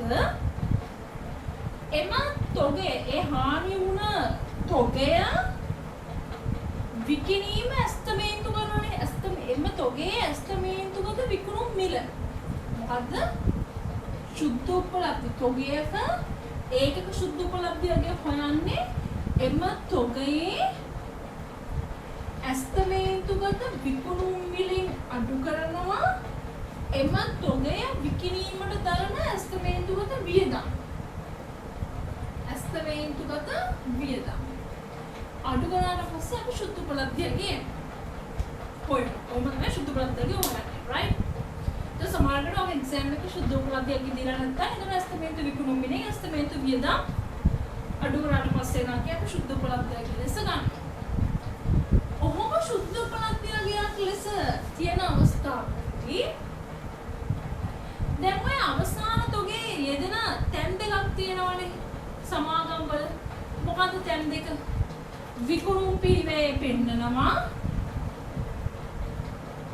සහ ජංගම වත්කම් යටතේ තොගය ලෙස දක්වනවා. ඔය තැන් දෙකේනේ අවසන් තොගේ යෙදෙන්නේ. අවසන් තොගේ යෙදෙන්නේ විකුණුම් පිරිවැය තුල සහ තොගය තුල. ඔය තැන් දෙකේ තමයි යෙදෙන්නේ. එතකොට සුද්ධ උපලබ්ධියගයක් තිබ්බත් නැතත් එම තොගේ පිරිවැය තමයි විකුණුම් පිරිවැය තුල පෙන්වන්නේ. පිරිවැය වෙනස් වෙන්නේ නැහැ. සුද්ධ උපලබ්ධියගයක් තිබ්බා හෝ නොතිබ්බා විකුණුම් පිරිවැය තුල තමයි පෙන්වන්නේ. හරිනේ. ජංගම වත්කම් වල තොගය ලෙස පෙන්වන්නේ පිරිවැය හෝ සුද්ධ උපලබ්ධියගෙන් අඩුවක්. පිරිවැය පමණක් නම් තියෙන්නේ පිරිවැය පෙන්වනවා. පිරිවැය හා සුද්ධ උපලබ්ධි අගය කියන දෙකම යෙදෙන අවස්ථාවවලදී මේ දෙකෙන් අඩු අගය තමයි තොගය ලෙස පෙන්වන්නේ. හරිනේ. මේ දෙක තිබ්බත් නැත්නම් විකුණුම් පිරිවැය තුල පෙන්වන්නේ පිරිවැයම තමයි. හැබැයි තොගය ලෙස පෙන්වන්නේ ජංගම වත්කම් යටතේ පිරිවැය හෝ සුද්ධ උපලබ්ධියගෙන් අඩුවක්. right? okay. දැන් අවසාන තොගේ ද්විත්ව සටහන මොකක්ද?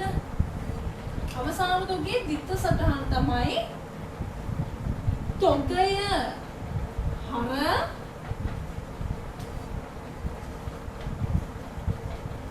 විකුණුම් පිරිවැය බැර. තොගය හර විකුණුම් පිරිවැය බැර. තොගය හර කරන්නේ අපි හිතමු යම් ගානකින් විකුණුම් පිරිවැයම ගානේ සුද්ධ උපලබ්ධියගයක් නැති අවස්ථාව. සුද්ධ උපලබ්ධියගයක් තියෙන අවස්ථාවලදී තොගය හර වෙන්නේ වඩා අඩුවකින්. පිරිවැය හෝ සුද්ධ උපලබ්ධියගෙන් අඩුවකින්. අපි හිතමු 600යි කියලා. විකුණුම් පිරිවැය බැර වෙන්නේ 800කින්. මේ මොකද්ද? යම් තොගයක පිරිවැය තමයි 800. ඒ තොගේ සුද්ධ උපලබ්ධියගේ 600. දැන් මේ දෙක අතර වෙනසක් තියෙනවනේ. 200ක වෙනසක් තියෙනවා. අන්නේ වෙනස අපි හඳුනා ගන්නවා තොග හානි ලෙස. හරිනේ? හරි. ඕක තමයි තොග හානි ලෙස අපි හඳුනා ගන්න. right. එතකොට අපි කතා කරා පිරිවැය සුද්ධ උපලබ්ධියගේ අගේ සුද්ධ උපලබ්ධියගේ හොයාගන්න විදිය කිව්වා. එතකොට තොගගේ අවසන් තොගේ දිස්සටහන කතා කරා. එතකොට සුද්ධ උපලබ්ධියගයක් නැති අවස්ථාවකදී පිරිවැයම තමයි හර බැර වෙන්නේ. හැබැයි සුද්ධ උපලබ්ධියගයක් තියෙන අවස්ථාවවලදී තොගය හර වෙන්නේ අඩු වගේ වඩා අඩු වගේ පිරිවැය හැව සුද්ධ උපලබ්ධියගේ අඩු වගේ. තොගය හර කියන්නේ ජංගම වත්කම් වල තොගය ලෙස පෙන්වන කොටස හර. විකුණුම් පිරිවැය බැර වෙන්නේ කොහොමත් පිරිවැය දෙක අතර වෙනස තොග හානි ලෙස හඳුනා ගන්නවා. එම තොග හානිය විවිධ වියදම් තුන නැත්නම් වෙනත් වියදම් තුන දැක්විය යුතුයි. දැන්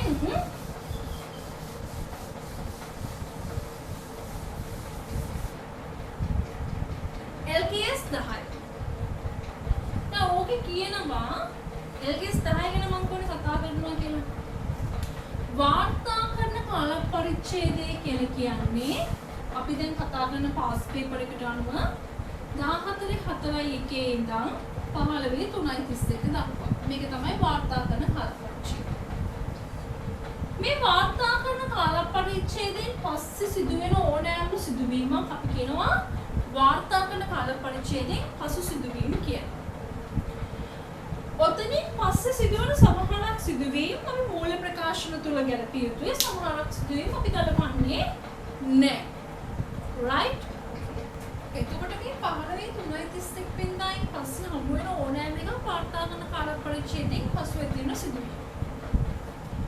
එතකොට මෙදායින් පස්සේ ඇතිවන සමහරක් සිදුවීම් මේ අවුරුද්දේ මූල තත්ත්ව ප්‍රකාශන වලට ගලපනවා. මූල ප්‍රකාශ සංරචක වලට ගලපනවා. සමහරක් සිදුවීම් ගලපන්නේ ගලපන සිදුවීමක්ද නොගලපන සිදුවීමක්ද කියලා අපි හොයාගන්නේ හේතු කාරණා දෙකක් පදනම් කරලා. මේ කියන හේතු කාරණා දෙකම සම්පූර්ණ වනවාන පමණයි අපි මූල තත්ත්ව ප්‍රකාශවල මේ කියනා සංසිද්ධි ගලපන්නේ. පළවෙනි කාරණාව තමයි එම සිදුවීම අධ්‍යක්ෂ අනුමැතියට පෙර සිදුවිය යුතුයි. අනෙක් කාරණාව තමයි එම සිදුවීම සඳහා ප්‍රවර්තන කාල පරිච්ඡේදයේ සාක්ෂියක් තිබිය යුතුයි. මම උදාහරණයක් විදිහට ගත්තොත් හිතන්න නිමල් 2015-3:31 තොගයක් මිලට ගන්න. එයා ගන්නේ ණයට. මිලියන ගානක තොග. 15-3:31. නිමල් ඕක ගත්තා. මෙදා හදන මූල ප්‍රකාශන වලට අධ්‍යක්ෂක අනුමැතිය හම්බ වෙන්නේ 8:15. 6:15 නිමල් බොන්නවත් වෙනවා. දැන් අපි බලන්න ඕනේ මේක ගලපන සිදුවීමක්ද නැද්ද? අධ්‍යක්ෂ අනුමැතියට පෙරද? ඔව්. ප්‍රකාශ මේක ප්‍රවර්තන කාල පරිච්ඡේදයේ සිදුනා කියලා සාක්ෂියක් සපයනද? ඔව්. ඇයි මෙයාගේ විකිණීම සිද්ධ වුණේ 15:3:31. ඒකින්ද මෙයාට මේක ගලපන්න පුළුවන් මේ අවුරුද්දේ මූල ප්‍රකාශන සංරචක තුල. හිතන්න 15:3:31 පාන්දර 12ට නම් නිමල් බඩු ටික මිලට ගත්තේ ණයට ගත්තේ. එයාව ගලපන්න පුළුවන්ද? ගලපන්න බෑ. ඇයි? එයා 15:3:31 කියන්නේ 14:4:1 තමයි එයා මිලට අරගෙන ඉන්නේ. පාන්දර 12 කියලා කියන්නේ. අපි තුමු තෝගයක්. මෙන්න මෙදා තිබුණු තෝගයක් මෙදා හානි වෙනවා. ගින්නේ. 8:14 රක්ෂණ සමාගම කියනවා අපි මේක ක්ලේම් කරන්නම් කියලා. එහෙනම් ඒ තොග හානිය ගලපනවද නැද්ද? ඒ වගේ තමයි දැන් මේ ගානට අනුව මේ ව්‍යාපාරයේ තොගය ගත්තහම ඒ තොගේ 15:3:31 දිනට තිබිලා තියෙනවා පිරිවැය 1700ක් සමගින්. පිරිවැය 1700. මෙදා මේගොල්ලෝ ඇස්තමේන්තු කරනවා මේ තොගේ සුද්ධ උපලබ්ධියක්ය 2000ක් කියලා. LKS දෙකට අනුව මේ අවස්ථාවේදී පිරිවැය සහ මෙම තොගේ සුද්ධ උපලබ්ධියක්ය එක සමානයි. කියන්නේ 15:3:31 දිනට. නමුත් 5:15 ඒ කියන්නේ අධ්‍යක්ෂක අනුමැතියට පෙර එනම් 4:20 5:15 තමයි අධ්‍යක්ෂක අනුමැතිය දෙන්නේ. එදාට පෙර ඒ කියන්නේ 4:20 මේ තොගය විකුණනවා කීයටද? 1600කට. පිරිවැය 1800ක් වූ තොගයක් 3:31 දිනට තිබුණු මේ පිරිවැය 1800 වූ තොගයක් 4:20 1600කට විකුණනවා. ඒ කියන්නේ එම තොගේ සුද්ධ උපලබ්ධයගේ 2000 ලෙස ඇස්තමේන්තු කරත් අවසාන මොහොතේ ඒගොල්ලෝ 4:20 1600කට. ඒ කියන්නේ මේ තොගේ පිරිවැය 1800ක් 1600යි ශුද්ධ උපලබ්ධයගේ 1600යි. මේක වාර්තා කරන කාල පරිච්ඡේදයට පසු සිදුවීමක් උනත් ගලපනවා. ඇයි අධ්‍යක්ෂක අනුමැතියට පෙර වෙලා තියෙන එමතුගේ 15/3/31 දිනටත් ව්‍යාපාරය තිබිලා තියෙනවා. එහෙනම් මේ තොගයේ විකුණුම් පිරිවැය තුල අපි සටහන් කරන්නේ විකුණුම් පිරිවැය බැර කරනවා 1800ක්. තොගය ජංගම වත්කමක් ලෙස හර කරනවා 1600ක්.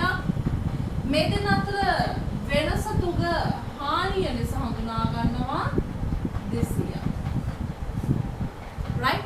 ඕක තමයි එතකොට එම තොගය සම්බන්ධව සම්පූර්ණ කතාව. අඩමාන ණය සම්බන්ධව කතා කරද්දී අඩමාන ණය කියලා කියන්නේ මේ ලබන අවුරුද්දේ වෙන්න පුළුවන් වියදමකට මේ අවුරුද්දේ සිදු කරන වෙන්කිරීම. right? ඔය අඩමාන ණය ප්‍රධාන වශයෙන් කොටස් දෙකයි. අඩමාන ණය ප්‍රධාන වශයෙන් කොටස් දෙකයි. සාමාන්‍ය අඩමාන ණය සහ විශේෂ අඩමාන ණය. සාමාන්‍ය අඩමාන ණයේදී ගොඩවලට දෙන්නේ වාට 10% හරි මොකක් හරි 2% හරි මොන හරි percentage එක. සාමාන්‍ය අඩමාන ණය ගණනය කිරීමේදී ස්ටෙප් කීපයක් තියෙනවා. පළවෙනි එක තමයි අපි උදාහරණයක් විදිහට ගමු එහෙම. අවසාන ණයකදී ශීර්ෂය 10යි. ඒ මත අඩමාන ණය වෙන් කිරීම 10%යි. මුලින්ම පළවෙනි ස්ටෙප් එක තමයි මුළු සාමාන්‍ය අඩමාන ණය ශීර්ෂය සොයාගත යුතුයි. ඒ කියන්නේ 1000 ගානේ 10%. දෙක අවසාන ණයගෙති ශේෂයෙන් මේ කියන අඩමාන ණය අඩු කළ යුතුයි. ඒ කියන්නේ 1000න් 100ක් අඩු කරලා මේ 900 මූලගත ප්‍රකාශයේ ජංගම වත්කම් යටතේ වෙළඳ ලැබෙන්නේ සටහන් කළ යුතුයි. තුන්වෙනි එක තමයි ගිය අවුරුද්දේ වෙන් කිරීමක් තියෙනවද කියලා බලන්න. ගිය අවුරුද්දේ වෙන් කිරීම සහ මේ අවුරුද්දේ අපි හඳුනාගත්ත මුළු අඩමාන ණය ශේෂය අතර වෙනස බලන්න ඕනේ. වෙනස හොයන්න ඕනේ. හිතන්න ගිය අවුරුද්දේ වෙන් කරලා තියෙනවා මේ අවුරුද්දට අඩමාන ණය 150ක්. ඇත්තටම මේ අවුරුද්දේ අඩමාන ණය 100. ඒ කියන්නේ වැඩිපුර 50ක් වෙන් කරලා තියෙනවා. ගිය අවුරුද්දේ 150ක් වෙන් කළා මේ අවුරුද්දට. හැබැයි ඇත්තටම මේ අවුරුද්දේ අඩමාන ණය 100යි. ඒ කියන්නේ 50 වැඩිපුර වෙන් කළා. අධි වෙන් කිරීම. අධි වෙන් කිරීමක් නම් බෙදා හැරීමේ වියදම් තුලින් අඩු කළ යුතුයි. ඌණ වෙන් කිරීමක් නම් බෙදා හැරීමේ පිරිවැයට එකතු කළ යුතුයි. එතකොට ගිය අවුරුද්දේ වෙනස වැඩි මේ අවුරුද්දට වඩා. ගිය අවුරුද්දේ වෙන් කිරීම වැඩි මේ අවුරුද්දේ වෙන් කිරීමට වඩා. එතකොට අධි. එහෙනම් මොකද කරන්නේ? විකිරීමේ හා බෙදා හැරීමේ අඩු කරන්න ඕනේ. ගිය අවුරුද්ද අඩුයි මේ අවුරුද්ද වැඩි. එහෙනම් ඌණ එහෙනම් මේ අවුරුද්ද විකිරීමේ හා බෙදා හැරීමේ පිරිවැයෙන් අඩු කළ යුතු. මොනවද ස්ටෙප් ටික? ශේෂ ගත්තා. ඒකට 100 රේට් එක දැම්මා. ගාන හොයාගත්තා. ඒ ගාන ණයගෙද ශේෂයෙන් අඩු කරා. ඒක දැම්ම ජංගම වත්කමක් විදිහට ගිය අවුරුද්දේ වෙන් කිරීමක් තියෙනවද කියලා බැලුවා. ඒ වෙන් කිරීමේ මේ අවුරුද්දේ මුළු වෙන් කිරීම අඩු කළ වෙනස හොයාගත්තා. ඒක අධිද උණද කියලා හොයන්නේ ගිය අවුරුද්දේක වැඩි නම් අධි, ගිය අවුරුද්දේක අඩු වෙනම් ඌණ. අධියක විකුණුම හා බෙදා හැරීම වලින් අඩු කරනවා. ඌණයි නම් එකතු කරනවා. right? විශේෂ අඩමාන ණය කියලා කියන්නේ සාමාන්‍ය අඩමාන ණය ප්‍රතිපත්තිය තියෙනවා. සාමාන්‍ය අඩමාන ණය ප්‍රතිපත්තියකුත් තියෙනවා. ඒගොල්ලෝ ණයගෙති විශ්ලේෂණයක් කරාම ඒගොල්ලන්ට පේන එක ණයගෙතියේ ලබන අවුරුද්දට සම්පූර්ණයෙන්ම ණය දෙන්නේ නැති වෙයි කියලා 100% සම්භාවිතාවයක් තියෙනවා. ඒ කියන්නේ ණයගෙති පාලනය කිරීමේ අවසාන ශේෂය 10යි.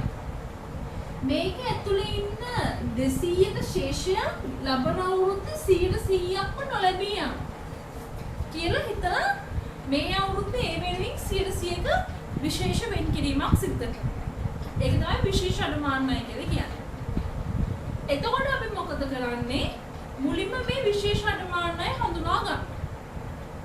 100ක් වෙන්න පුළුවන්, 180ක් වෙන්න පුළුවන්, 120ක් වෙන්න පුළුවන්. මොකක් හරි ෂේප් රේට් එකක් වෙන්න පුළුවන්. එතන 100යිනේ. එතන පළවෙනි ස්ටෙප් එක තමයි දැනට තියෙන ණයගැති ශේෂයෙන් විශේෂ අඩමාන ණය වෙන් කිරීම අඩු කරනවා. දැනට තියෙන ණයගැති ශේෂයෙන් විශේෂ අඩමාන ණය වෙන් කිරීම අඩු කරනවා. කියන්නේ මෙතන 200යි. 100ට අපි තුමු 20යි නම් 40යි. එතකොට 10න් 40ක් අඩු කරනවා. හරිනේ? නැත්නම් 10න් 200ක් අඩු කරනවා.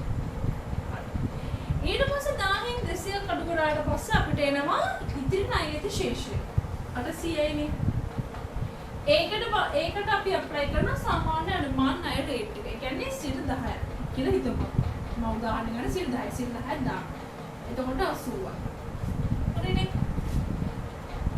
එතකොට මේකත් ණයගැතියන්ගෙන් අඩු කරනවා. එතකොට ණයගැතියන්ගෙන් අඩු වෙන්න ඕනේ 200 80. 280ක් අඩු වෙලා ඉතිරි ශේෂය තමයි ජංගම වත්කම් වල පේන්නේ. පළවෙනි ස්ටෙප් එකේ විශේෂ අඩමාන ණය කැල්කියුලේට් කරනවා, ඒක අඩු කරනවා ණයගැති ශේෂයෙන්. ඊට පස්සේ එන ශේෂයට සාමාන්‍ය අඩමාන ණය බලන ඒ ගාන අඩු කරන ණයගැති ශේෂයෙන් ඒකේ ජංගම වත්කමක් විදිහට දාන්න. එතන ඉවරයි.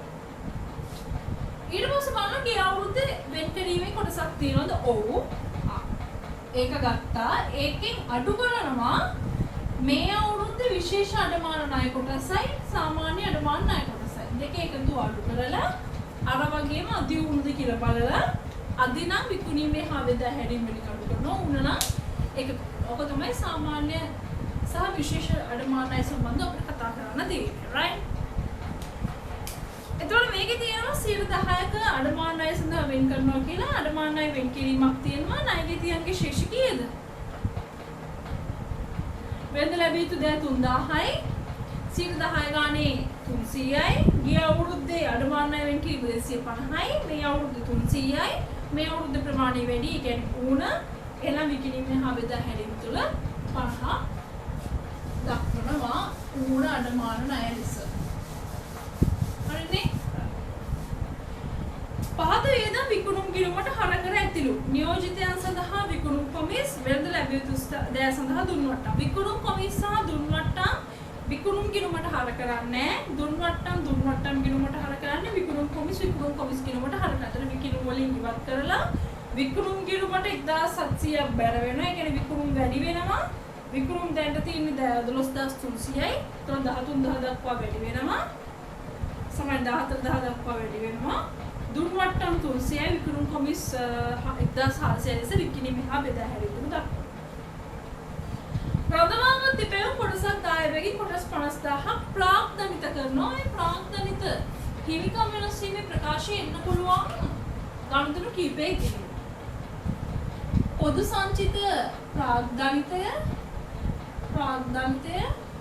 රඳවාගත් තිබෙන ප්‍රාග්ධනිතය සාමාන්‍ය කොටස් නිකුතුව හෝ ලාභාංශ ගෙවීම.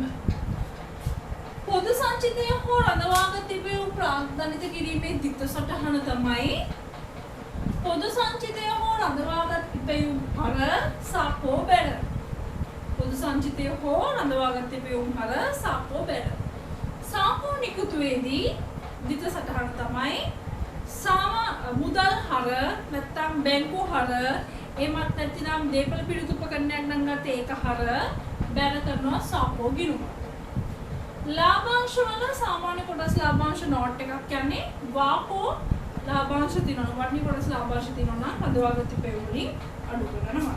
දැන් මෙතන රඳවාගත් තිබෙන ප්‍රාග්ධනිත කරලා තියෙනවා 10 ගානේ 50 ඒ කියන්නේ 500ක්. රඳවාගත් තිබෙන වලින් 500ක් අඩු වෙලා සාපෝ වැඩි වෙනවා 500කින්. ඊට පස්සේ වගකීම් සහතික තියෙනවා. ඔය වගකීම් සහතිකත් අර අඩමාන ණය වගේම තමයි. හරිනේ? ඔය වගකීම් සහතික කියන්නේ වොරන්ට්. ඒ කියන්නේ වොරන්ටිස්. අපි ගන්න භාණ්ඩ වලට වොරන්ටි එකක් දෙනවා. එතකොට ලබන අවුරුද්දේ මොන හරි හකරි වලගේ නඩත්තුවක් සිද්ධ වුණොත් ඒ වෙන් කිරීමෙන් තමයි ගන්න. ඒතර ඔකත් අඩමාන ණය වගේ තමයි. ඒතර ඔයගොල්ලෝ බලන්න ඕනේ විකුණුම් වලින් ඒ අදාළ ප්‍රතිශතය බලන විකුණුම් අරගෙන ඒකට 102ක් බලලා ඒ අදාළ ප්‍රමාණය හොයාගන්න. ඒකට දැන් දිත්ත සටහන තමයි මක්කීම් සාතික ප්‍රතිපාදන වියදම් හර වෙන් කිරීම බැර. හරිනේ? එතකොට ගිය අවුරුද්දේ වෙන් කිරීමක් තියෙනවා නම් ගිය අවුරුද්දේ වෙන් කිරීමත් එක්ක බලන්න ඕනේ කොච්චර වෙන් කළාද තියෙන්නේ. එහෙන් බලලා අගිමුණ දාන්න.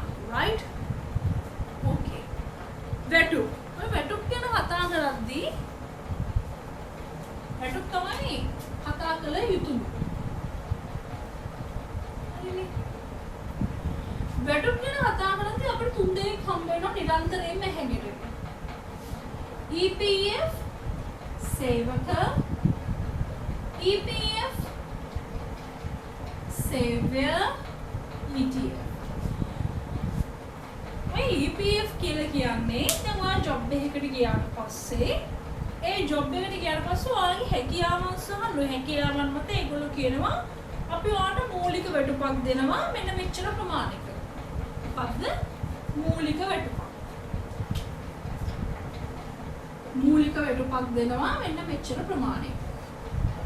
මූලික වැටුප 20000යි. අපි ඔයාලට ගමන දීමනාව නැත්තම් accommodation නැත්තම් ව්‍යාපාරයේ විසින් දෙන කිනම් හෝ කුමන හෝ දීමනාවක් ඔයාලට ලබා දෙන දීමනාව. එතකොට මූලික වැටුප ප්ලස් දීමනාවට අපි කියනවා දල වැටුප කියලා. මේ දල වැටුප හරිම වැදගත්. ඇයි? මේ දල වැටුප උපයෝගී කරගෙන තමයි EPF ETF ගණනය කරන්නේ. මේ EPF ETF කියලා කියන්නේ ඔයාගේ දල වැටුපෙන්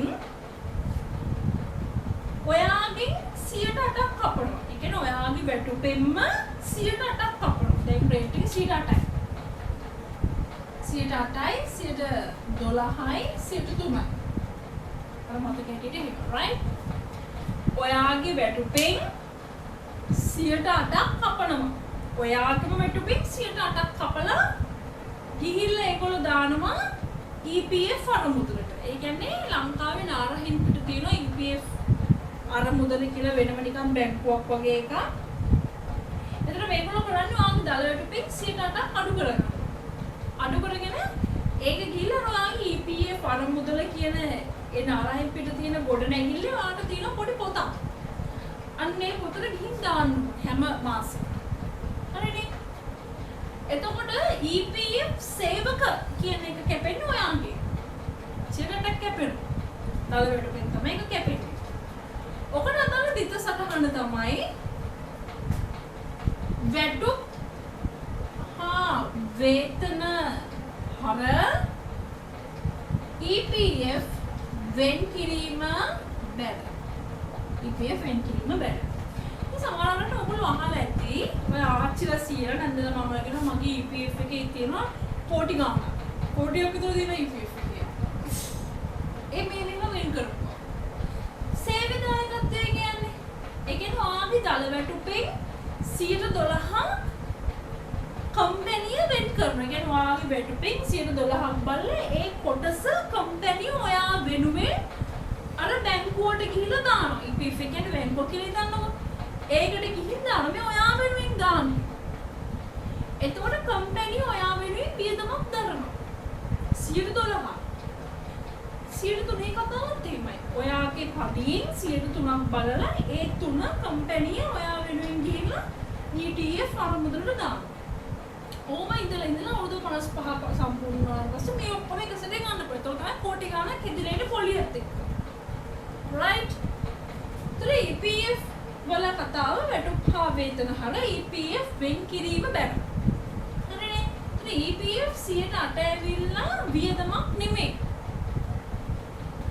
EPF 112 දිත්ත සටහන තමයි EPF වියදම. ඇයි? ඒක දරන්නේ කම්පැනියනේ. සමාගමනේ. EPF වියදම හර වෙන් කිරීම බැර. ETF වියදම හර ETF වෙන් කිරීම බැර.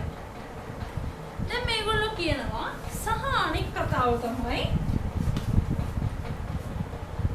අපි අපේ ආදායම් ප්‍රකාශයේ වැටුප ලෙස දක්වන්නේ දල වැටුප.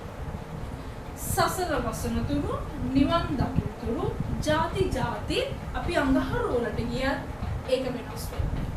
දල වැටුපම තමයි ආදායම් ප්‍රකාශය දාන්නේ. right? දැන් ඒ කතාවත් එක්ක බලමු මේගොල්ලෝ කියන්නේ මොකක්ද කියලා.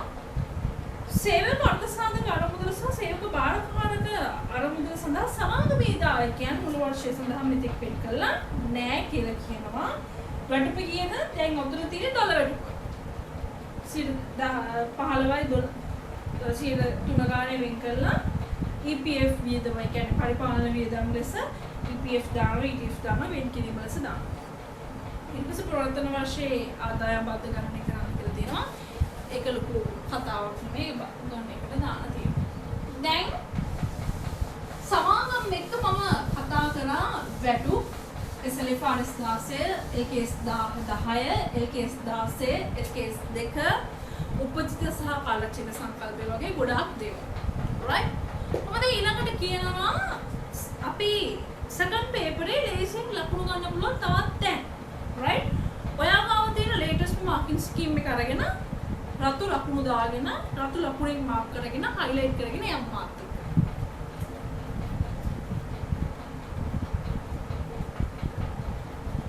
ඔය පොදු කාර්ය පිළිවෙල විශ්ලේෂණ පත්‍රිකාව හදනකොට විභජන පදනම් ලියනවට එක් විභජන පදනම ලියනවට. ඒ කියන්නේ දැන් ඔයගොල්ලෝ ගහනවනේ ග්‍රිඩ් එකක් වගුවක් ගන්නවනේ. ඒ වගුවේ විභජන පදනම ලියනවනේ. කුලිය නම් දැන් 2019 මාකින් ස්කීම් එක මම ගන්නේ. කුලිය නම් භූමි ප්‍රමාණය කියලා ලියලා ඒක ඇතුලේ දානවනේ 1.92.91 කියලා. මේක ලියලා එනකොට ලකුණක් දෙන. ඒතර විභජන පදනම් පහක් තියෙනවා නම් ඔය පහම හරියට ඔයා ලියලා එනවනම් ලකුණු පහක් තියෙනවා. ඒක ලියනකොට හොඳේ ගණන් හතරක් නෙමෙයි දැන් මේ දීලා තියෙන්නේ. ඊට පස්සේ ඔය විභජන පදනම් උපයෝගී කරගෙන අදාළ සංඛ්‍යාව එකට අනුපාතයෙන් බෙදලා එක් දෙපාර්තමේන්තුවට දානවට ලකුණු එකක් හම්බ වෙනවා. හරිද? ලකුණු එකක් හම්බ වෙනවා. මේක අරගෙන ඔයා සේවා අංශයේ මුළු පොදු කාර්ය පිළිවෙල එකලස් සහ නිමැවුම් අතර විභජනය කරලා පෙන්නනවට ලකුණු එක බැගින් ලැබෙනවා. ඒ කියන්නේ ඔයාගේ සේවාංශයේ පොදු කාර්ය සේවාංශයේ තියෙනවනේ මුළු පොදු කාර්යයක ඒක නඩත්තු සහ ගබඩා අනිත් දෙපාර්තමේන්තු දෙක අතරේ බෙදනවාට එක බැගින් ලකුණු දෙකක් හම්බ වෙනවා. හොඳේ? ඊට පස්සේ මුළු පොදු කාර්ය පිළිවෙල ලද අංගයට දෙනවා ලකුණු එක බැගින් දෙකක්. මුළු පොදු කාර්ය ලකුණු එක බැගින් දෙකක් හම්බ වෙනවා. ඒක එක. right? ඒතකොට විභජන පදනම ලියලා ඉන්නේ පදනමත් ඔයා පොදු කාර්යය දන්නේ නැත්තම් විභජන පදනම් ටික හරි ලියලා එන්න. ලියලා ඒක අර මෙහෙම බෙදලා එන්න. එතකොට උතන එක ගානේ ලකුණු 5යි, මෙතන 5යි 10යි.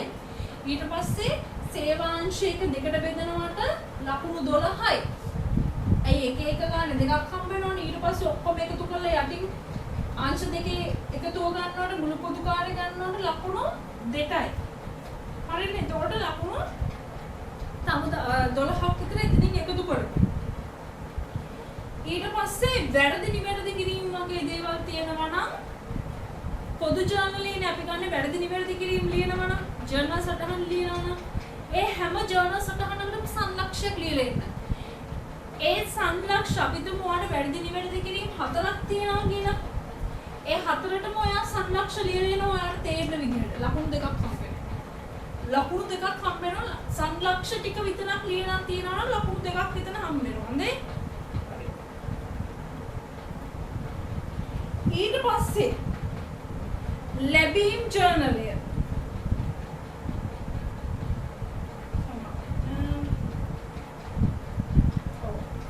ලැබීම් ජර්නලය නැත්තම් මුදල් ගෙවීම් ජර්නලය නැත්තම් ගැනුම් ජර්නලය ඒ වගේ දැන් මුදල් ලැබීම් ජර්නලය සහ මුදල් ගෙවීම් ජර්නලය වගේ දේවල් ගහන්න තියෙනවා නම් මුදල් ගෙවීම් සහ ලැබීම් ජර්නලය ගහලා එකතුව පොදු ලෙජරයට පිටපත් කළා. එකතුව මුදල් ලැබීම් ජර්නලය අපි තුන් ගහනවා කියලා ඔයා. මෙන්න මේ මුදල් ලැබීම් ජර්නලය ගහනවා. කොහොම ගහනවනේ? ගහලා මෙතන ඔයා එකතුවක් ගන්නවනේ. මෙන්න මේ එකතුව පොදු ලෙජරයට පිටපත් කළා කියලා ලියලා આવොත් ලකුණක් හම්බ වෙනවා. ගෙවීම් ජර්නලෙත් එච්චර තමයි. ලියලා එනවා නම් ලකුණක් හම්බ වෙනවා. right? ගැනුම් ජර්නලයේ ඔයා මේ පොදු ලෙජරේට පිටපත් කරලා කියලා ලියලා આવොත් ලකුණක් හම්බ වෙනවා. ඒතර ඔය ජර්නල් එහෙම තියෙනවා නම් ගහලා ඉන්න ඒ වල එකතු පොදු ලෙජරේට පිටපත් කරලා කියලා ලියන්න මතක ගන්න එපා ලකුණක් හම්බ වෙනවා. හරිනේ?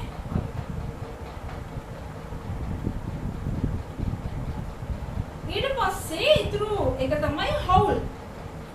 හවුල් ව්‍යාපාරයේ ආදායම් ප්‍රකාශයේ තියෙනවනේ ඔයාට අර ඉතිරි කොටස. ඒ කියන්නේ කාලච්ඡේදයේ ලාභයෙන් පස්සේ ඔයාට හම්බ වෙනවනේ වේතන.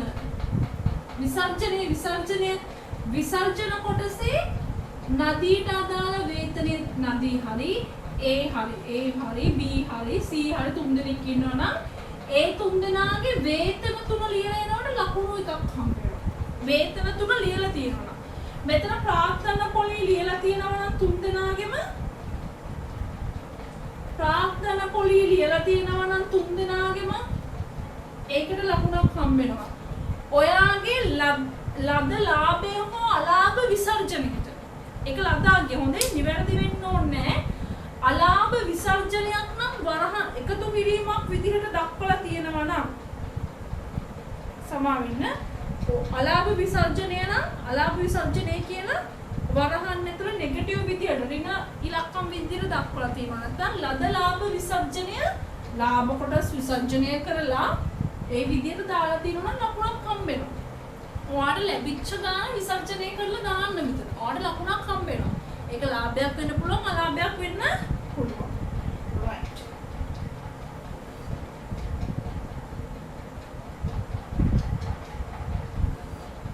ඊට පස්සේ කාරණාව ඔය අනුපාත සම්බන්ධව දැන් අපි තුමු දල්ලාභ අනුපාතය කියලා.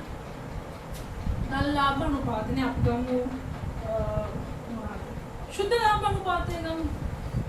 शुद्ध लाभ अनुपातය කියලා. ඒතර ඔයා ගන්න වර්ෂයේ ලාභය බෙදනවා මොකෙන්ද විකුණුම් වලින්. වැඩි කරනවා 100%. ඔයා ලාභය කියලා ලකුණක් ගන්නවා විකුණුම් කියලා ගන්නවා වැඩි කරනවා 100%ෙන් ඒක දානවා මෙතන. හරිනේ? මෙහෙම ලියන්න. ඒ ගන්නවද?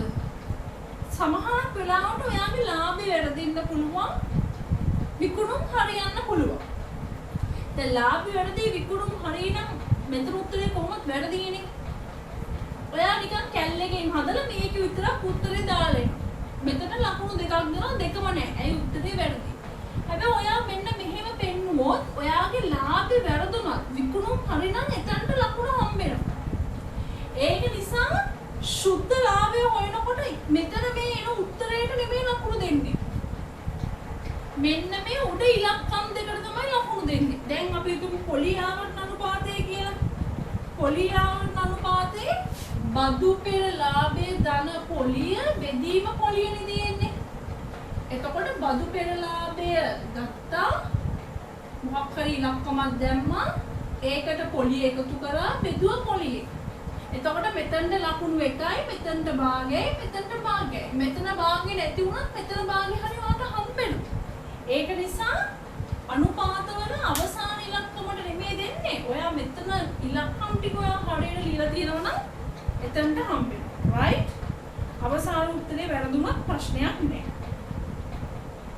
ඊට පස්සේ NPV ගණනය කරනකොට වට්ටම් සාධකය විතරක් ලියලා කියන්නේ වට්ටම් සාධකය ලියලා එනකොට ලකුණක් දෙනවා. ඒකේ තියෙන වට්ටම් සාධකය ඔයා ඒ විදිහටම ලියලා දෙනවා නම් ඒක ලකුණක් දෙනවා. ඊට පස්සේ සුන්කුණගේ අනම්මන ඔයා ලියලා එන්න. ගාන නොහැදුවොත් කමක් නැහැ. අවසාන උත්තරේට ඒක ලකුණු දෙන්නේ නැහැ. හරිනේ? ඊට පස්සේ ඔයාට ලැබෙන අවසාන උත්තරේ අපි හිතමුකෝ ඔයාට ආවේ ඍණාංගයක් කියලා. හැබැයි පේපරේට අනුව එන්න ඕනේ ධනාංගයක්. ඔයාගේ ඍණාංගය මත කියන සුද්ධ වර්තමානගේ ඍණයි. ඒක නිසා මේ ව්‍යාපෘතිය යෝග්‍ය නොවේ කියලා. ඒකට ලකුණක් හම්බෙනවා. උත්තරේ වැරදුනාට ප්‍රශ්නයක් නැහැ. ඔයාගේ නිර්දේශය ඔයාගේ උත්තරේ මත ලියලා තියෙනවා නම් ඔයාට ලකුණක් හම්බ වෙනවා. හරි? හරි. ඔහොම තමයි නිකන් ලකුණු ගන්න පුළුවන්. දැන් ඒතකොට මම දැන් තව කතා කරලා නිකන් ඕකට ලකුණු ගන්න පුළුවන්. මට ලකුණු 10ක් ගැන වගේ සම්බන්ධව කතා කරා. ඒතර මුළු පේපර් එකම ගත්තොත් ලකුණු 20කට 25කට කිට්ටු වෙන්න නිකන් ලකුණු දෙන තැන් තියෙනවා. හරියටම අධ්‍යයනය කරලා යන්න සමාගම් පුළුවන් නම් අවුරුදු 5ක් විතර අදලා යන්න. right.